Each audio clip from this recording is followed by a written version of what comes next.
All be murdering each other. Oh, no. Oh, no. After all, murder is, or should be, an art. Not one of the seven lively, perhaps, but an art nevertheless. And as such, the privilege of committing it should be reserved for those few who are really superior individuals. And the victims, inferior beings whose lives are unimportant anyway. Obviously. Now, mind you, I don't hold with the extremists who feel that there should be open season for murder all year round. No. Personally, I would prefer to have cut a throat week or strangulation day.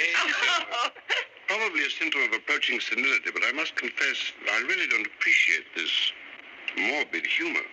Well, the humor was unintentional. But you're not serious about these theories. Of course he is. Oh, you're both pulling my leg. No, why do you think that? Well, Brandon, the notion that murder is an art which a few superior beings should be allowed to practice. In season. Now I know you're not serious. But I am. I'm a very serious fellow. Then may I ask, who is to decide that a human being is inferior and is therefore a suitable victim for murder? The few who are privileged to commit murder. And just who might they be? Oh, myself. Philip.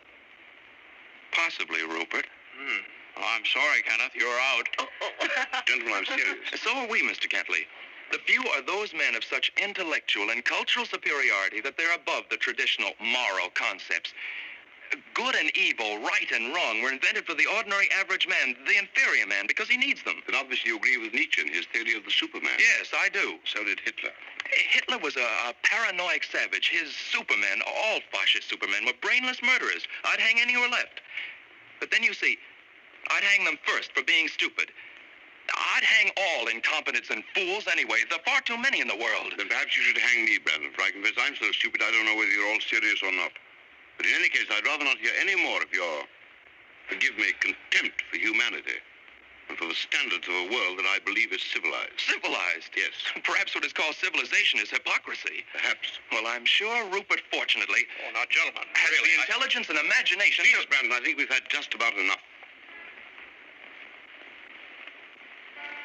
Philip, where did you put those books you set out for Mr. Kentley? I'd very much like to see them myself, I may